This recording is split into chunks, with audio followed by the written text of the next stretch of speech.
Naku, dali, manood na kayo dito sa segment ko at mamili na kayo ng mga design or decor na type ninyo at pagtatanong ko ang presyo or isi-share ko sa inyo. Ngayon, ito, tinatry ko i-decorate itong puno na to. Hindi ko masyado ma-achieve.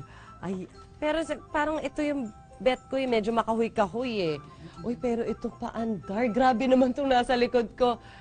Hi, Miss Abby!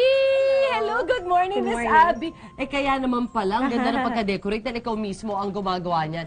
Alright, Miss Abby, ano po ang theme nitong ginagawa mo? Well, this year kasi ito yung in na color natin. Ito yung champagne with, papunta tayo ngayon kasi sa medyo rustic woodlands. Ayun, so medyo brownish color, earth colors, Yes, diba? ito Ito, tinatry ko kasi ma-achieve itong maliit kong Christmas tree, pero hindi bumaga yung pine cone eh.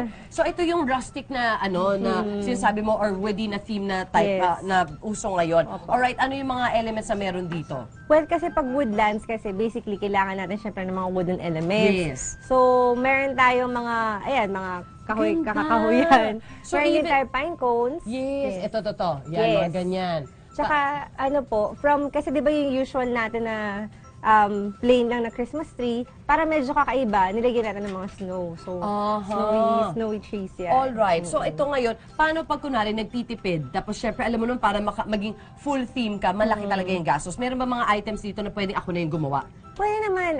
Actually, etong mga wooden nga, kung crafty ka, medyo artistic ka, na Yes. pwede mo naman siyang gawin. At the same time, yung mga twigs din. Kunyari, meron ka sa lawn mo na mga puno-puno. Oo. Pwede naman, yun, gamitin Pag yan. sama-samahin, Yes. pwede mo iglugan, pwede mong itali at kung ano pa. Ngayon dito doon sa, kasi sabi mo na syempre uso yung snow effect. Anong material ba to? Kunwari, plain lang yung Christmas tree ko na green. Gusto ko gawing wood effect. Actually, ito kasi, meron na kaming na binibenta na ganyan na talaga. Oo siya nga, na- mas madali. Oo, mas madali. Or, yung usual is styro, pero mas madali kasi pag may... Pag na siya. nakalagay na siya. Yes po. All right. Ngayon, ang storage ito, pareho din ba dun sa normal Christmas tree? O mas maingat dapat kasi meron siyang snow effect? Well, kahit saang naman pong is maganda is talagang kinikip natin ng maayos kahit may snow or wala para Pareho lang. magagamit po ninyo kasi the next year eh. Para magtagal. Kasi syempre may kamahalan din yung mga puno. Ngayon, ang tanong ko, paano yung theme para sa mga bata?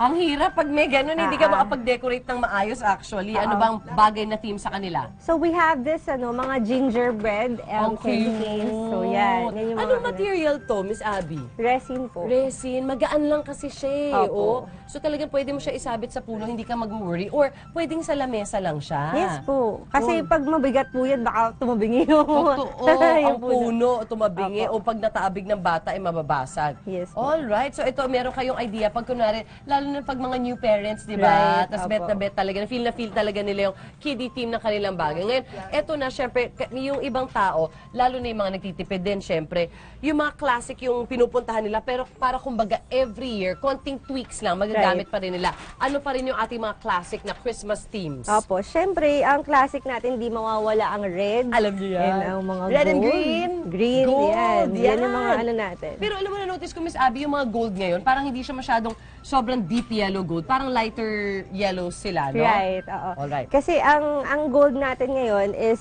di ba dati, uso yung parang Chinese gold na Yes. So, Ito ngayon, parang lighter color, yes. siya, gold siya. Ngayon, may napansin din ako dito, red and green din. Pero very obvious yung kanyang theme, which is ito. Ang cute nito. Itong ating Santa Claus. Yes, opo. Ayan. So, With ito yung mga plush na, yun yung mga tinatawag nating plush, yung mga toys. O yan, dapat i-ano ninyo, isupot nyo isa-isa siguro para hindi maalikabukan, ano? Ito yung ating Christmas, Yes po. tawag dito yung ating Santa Claus theme. O syempre, hindi din mawawala dapat ang bilin. Yes, opo. Lalo na yung mga Catholic na talaga, yung may Yan. mga nativity po tayo sa... Kasi kumbaga yan ang reason for the season talaga. So Right. ito, nabigyan namin kayo ni Miss Abby ng iba't iba mga ideas or themes. Kumbaga, pag nakita nyo itong pagkakaayos nila dito at meron kayong similar na item sa bahay nyo, pwede nyo naman siyang itry ayusin Yes na po, pwede naman. na mas sophisticated no? Alright, thank you so much, Miss Abby.